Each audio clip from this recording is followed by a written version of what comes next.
What's up, Hoosier Nation? Welcome back to another episode of the Rock Report. Um, Big week for the Hoosiers. They're 8-0 as they go to East Lansing. 3:30 Eastern kickoff this Saturday on Peacock, not national TV, but it is a great game. Hoosiers look to go 9-0 this weekend. Will be one of the best starts in the history of Indiana football. So, back with another episode of the Rock Report. I'm here with Sean. We'll kind of dive into that game and talk about a little bit more of the IU football program. Yeah, I'd say from the get-go, I mean, this is obviously one of the games that I wouldn't say you look past, but you expect to win. I think looking at the playoff picture, obviously we've got a real shot at this point, and this is a game that, in terms of a resume, if this game's close, you're kind of screwing yourself. I think Indiana is one of those teams that if they're not 11-1 or 12-0, they're probably not going to make the playoff. And if you go 10-2 with a loss to Michigan State, you're not even in the conversation. So I think in terms of a bowl and or playoff, this game is one of those that on your resume, it has to be a big W.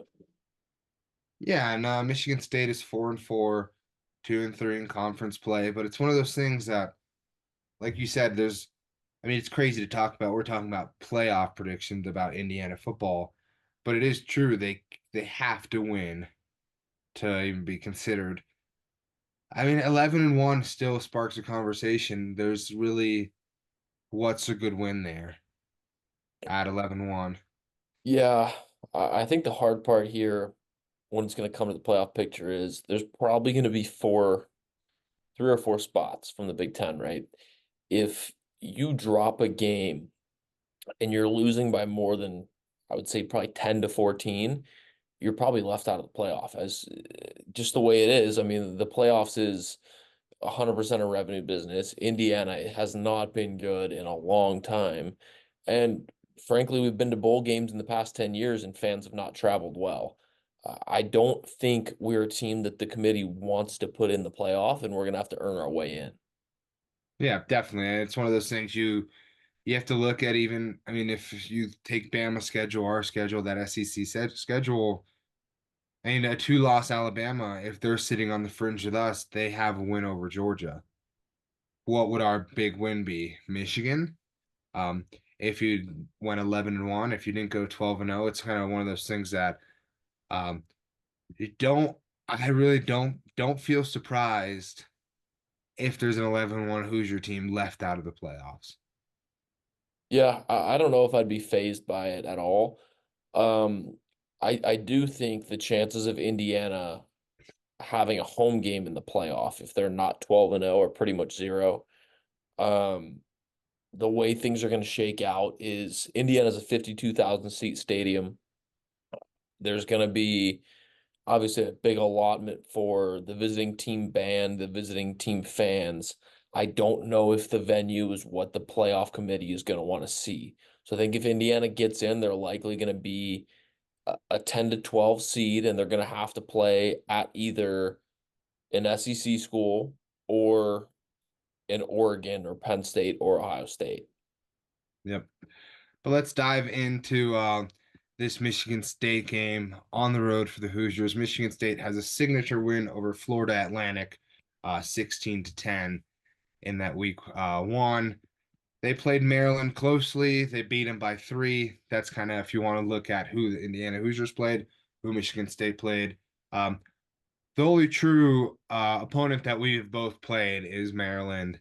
Um, Two very separate, different scores there. Michigan State squeaked by, but I mean they do have a first-year head coach. Believe he came from Oregon State, and is really looking to turn this program around. Uh, Take over and kind of what Mel Tucker kind of started there. He left it to the new Michigan State head coach. Um, 4-4 and no means is a bad season or bad start to Michigan State. Very young team with a freshman quarterback. Yeah, I think Michigan State is probably a mediocre team at best. I mean, not many big name guys on that football team. I don't think they're a bad team by any means. I think we played a couple bad football teams, Northwestern being one of them, just absolutely not good football. I think Michigan State plays decent football. They're probably going to go to a bowl game. And really, what I struggle with here is the Big Ten this year is probably the weakest Big Ten we've seen in a long time. This is a conference that is pretty much three or four heavy right now, and it's what is it, 18 teams now, 20 teams? There's 18. three Yep. or four good football teams, and the rest are mediocre at best. So I really don't know what to expect going into this game. I really think Indiana's probably going to pull away the way they have against, these other mediocre Big Ten teams. But you're also, this is probably the only true away game you've had so far this year. You played at UCLA in an empty stadium, and you played at Northwestern in a glorified high school stadium. This is an environment we really have not seen the Hoosiers function in yet. Yeah, and obviously Michigan State home game. Michigan State, they pack it out. Um, that 3:30 kickoff in East Lansing, it's going to be packed. So Halloween weekend. Um, but a really big key for the Indiana Hoosiers is they need to start fast. Um, Rourke is back. Signetti announced that they need to start back, start super fast right out of the gate. Which we've seen. I mean, they've been outscoring opponents big time in the first quarter, but we saw the start of the Washington game where Indiana almost gave up their first lead of the season. Um, Besides that pick six that I kind of really kind of cemented Washington, kind of stalled that offense. But a big thing with Michigan State is their leading tackler, Jordan Turner, had a second half targeting call in that Michigan game. So when you look at that kind of from the rule standpoint, he will be out of that first half of the IU game. I mean, losing your best tackler, we've seen it in the past with Micah McFadden in that Cincinnati game. Um, Especially at the linebacker position is never a really easy way to start a game. Yeah, I think it's definitely tough, and it's going to be a tough matchup. But I think what I'm interested to see this Saturday is how does Rourke function post injury? Does he start fast? Is the thumb hand going to be fully healed? Do we see a heavy passing game or do we see heavy run early? I would assume it's going to be heavy run, but my hope is that, Curtis is still confident in the pocket and that, he's not going to be shying away from contact or anything. I have a strong feeling that this is going to be a slow developing pass game. I think you got a QB coming off injury that, from the sounds of it, has only been practicing about half the time this week, just kind of a slow build up into the game. So I feel like this running back room is going to have, a big week ahead of them, and they've handled business so far this year. So I wouldn't be surprised to see a heavy, heavy run game. Yeah, and kind of speaking of that heavy run game, if you look at Michigan State's defensive front, that kind of front seven box, they have done a pretty great job stopping the run. But when you look at Indiana Rourke coming off injury, like it's not something that you can just be like, oh, let's start this game, let's just throw the ball. You have to establish the run on this team. Uh, Iowa, known rushing team. I mean, their star running back ran for 98 yards in that whole game and had a 175-yard touchdown run. So kind of do the math there. That's like 23 yards besides that 1 yard, that one big run. So it's going to be really kind of interesting task to see how Signetti and co kind of start this game off. Obviously, we want to get Rourke back into rhythm, and some of that rhythm is kind of has to do with RPOs, running the ball, and then kind of some like short slants and easy completions. Yeah, I think this will be a really interesting game just to watch the front seven of Michigan State. This is a team that's very, very heavy with transfers, as is Indiana, but they have some veterans that, are still in that front seven that I think kind of hold things down. I'll be surprised to watch the special teams though. We've got former Indiana defensive coordinator Chad Wilt is now the special teams coordinator over at Michigan State, and I'm missing someone. There is I'll find it. But yeah, I think Chad Will is, definitely a guy to watch. I don't know if he's really held a special teams role before, but kind of thrown into this role at Michigan State. So yeah, kind of excited to see the way he handles things and what what does his call sheet look like? Yeah, and it's one of those. I mean, we saw Miles Price had some big returns, um, and he's a very explosive returner, and we know that he's going to break one sometime this year. Uh, Big shout out to the Gunners, kind of those protectors. I mean, we saw Charlie Becker. I mean, he's special teams player of the game. Um, as a true freshman, that really means a lot.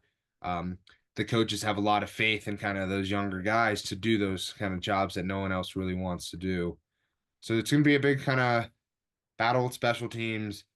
I mean, James Evans, every time we do punt the ball, he seems to win Ray Guy, um, the 8 award.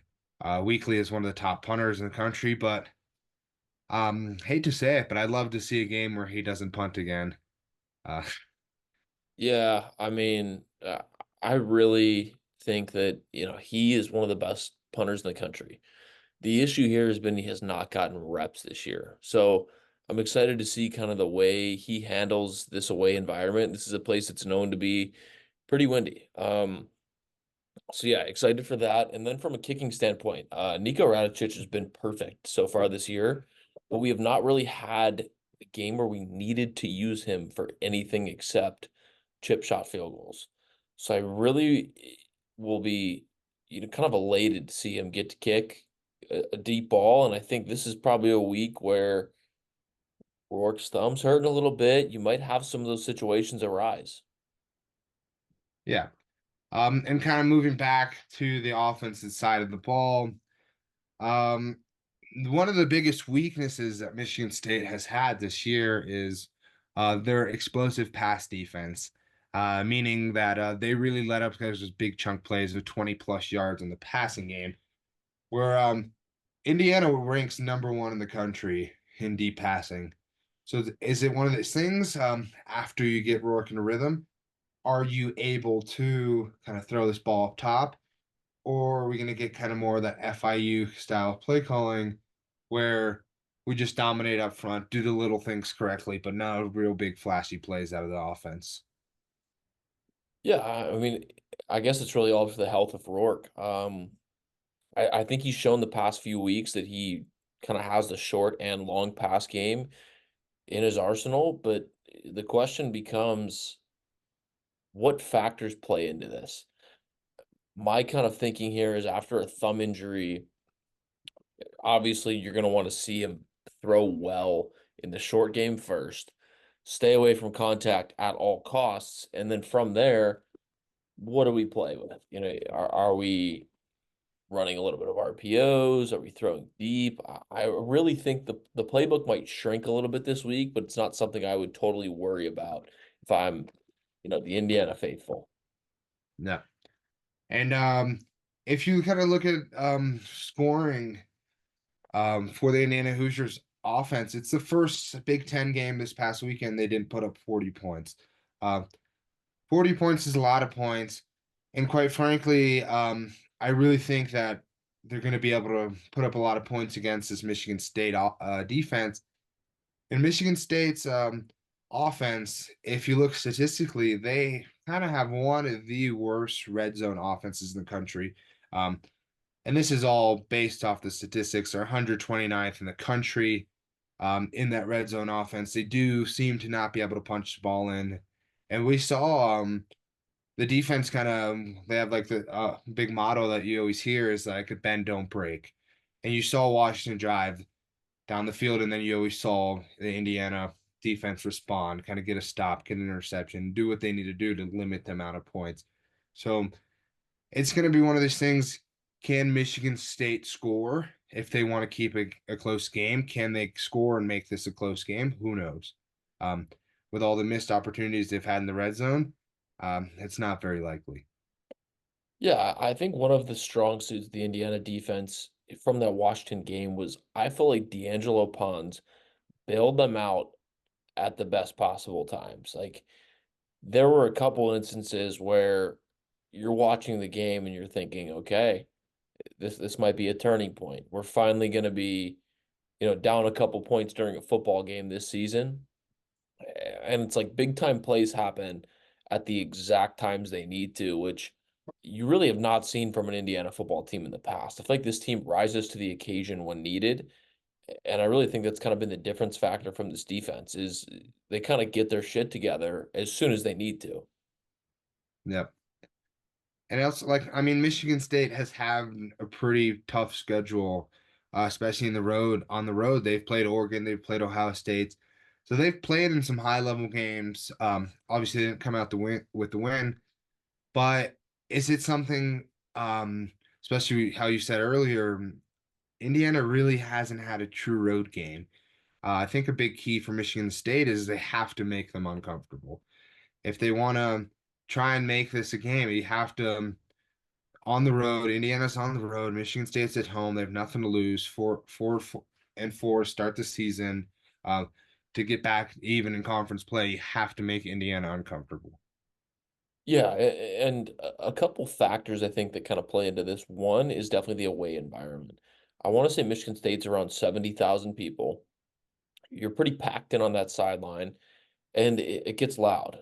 Another factor to this is the weather. This is going to be high of 56 degrees, a little bit of wind. I mean, this is kind of factors that Indiana's team have not played in yet. And Curtis Rourke coming off of surgery is one thing to watch here because anyone that's had a surgery knows that cold weather, can affect the way you feel a lot, especially when it's a throwing hand. So I'll be surprised to see how does this Indiana team handle the elements, and what does a 4-4 Michigan State crowd look like? Yeah, definitely. How are they going to handle the elements? Um, Hopefully, with like the real true road test, they handle everything well. But I think one thing that a lot of fans that hasn't really been talked about is this is a trophy game. For all that don't know, they are playing for the brass spittoon. Um, Sean, if you want to kind of give us a little bit about that, so just so the fans kind of know. I know Signetti coming from JMU, he's brought a new fan base. So although um, those new fans, they probably don't really know about this trophy game. Yeah, so the brass platoon goes way back to I want to say it was when Michigan State and Indiana were in the same Big Ten conference for the first time together. Michigan State had their big rivalry game with Michigan a few weeks after the Indiana game every year. So they kind of had a little lull in their schedule every season when they played Indiana. And they came up with the idea to host a trophy game with the Hoosiers, and that's kind of where the brass platoon came about. But, as an Indiana football player, this was something that we kind of always took as they never respected us. And, they kind of made this a trophy game so that they could have something else to play for that they would be guaranteed to win every year. In our time there, we won two of them. It's one of those games that it's usually a pretty scrappy football game. They're always a hard-nosed team. Their traditions go way, way back. And the brass spittoon, I would say some years was a bigger game than Purdue. And I don't mean that by, the spittoon's more important than the bucket, but there was years where Purdue wasn't good or we weren't good. But I feel like Indiana and Michigan State have matched up together fairly tightly every single year for at least recent history. Yeah, Sean. I mean, so Michigan State, they wanted something to play for to kind of make this game a thing. They didn't have much respect for Indiana. So they decided to create this platoon. It is exactly what fans you're probably thinking. It is a piece of brass, about kind of a little bowl, um, that you can spit in. Back in 2 years ago when we won on the road, Tom Allen did have the spittoon in his hand after a bunch of players spit in it in the locker and everyone was dancing, and he kind of shook it around, and it kind of spit sprayed on everyone. But on a more serious note, Michigan State did win this game last year, 24-21, so they are in possession of the brass platoon, and the Indiana Hoosiers look to go on the road and take that back, what's rightfully theirs. Yeah, I mean, I'm really excited for this game.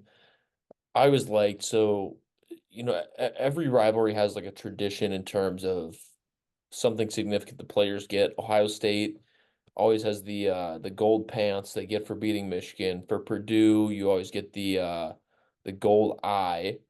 This is the spittoon, so every player that wins this game gets a kind of replica spittoon, and all of us that have won still have them. And it was kind of a big deal every year in the facility. Beginning of the week, Mark Deal would give his, the history of the spittoon 101 class, and then he would ask, who's won a spittoon. And as Indiana, has struggled the past few years and a lot of people have left and transferred, it seemed like the room used to stand the whole room. And slowly, year by year, it was just guys popping up in random places. And this is one of those things that I think Indiana's got to have the spittoon back in their possession. It's one of those things that when you can hold rivalry trophies and have those showcasing your facility, bringing recruits in, it's a lot cooler when you're seeing trophies. And frankly, in the Indiana football facility, there are less than 5 trophies, and they're all up in the coach's office because they're so old. When you have the bucket and you have the spittoon in your locker room, get a bowl trophy in there. It's one of those things that recruits they kind of are drawn to. Yeah, And we're not a history program in terms of wins and winning trophies, and this is one of those things that it's got to happen. definitely. And Hoosier fans, I mean, 9-0 for the Indiana Hoosiers will be a kind of a huge thing to look forward to. But there's a lot more on the line in this game than just the record. Obviously, the brass platoon is being played for. This game will kick off this Saturday at 3:30 on Peacock. Um, really looking forward to this game. Sean, let's give a little bit of our predictions. Yeah, I would say Hoosiers probably come out a little bit slower than normal. I think there's a lot of, animosity around this game. I would put Indiana at probably a 38-17 win here. Yeah, hey, that seems fair. I do think the Hoosiers are going to put 40 back on the board. They're going to score above 40. I'm going to go with a 42-24 game.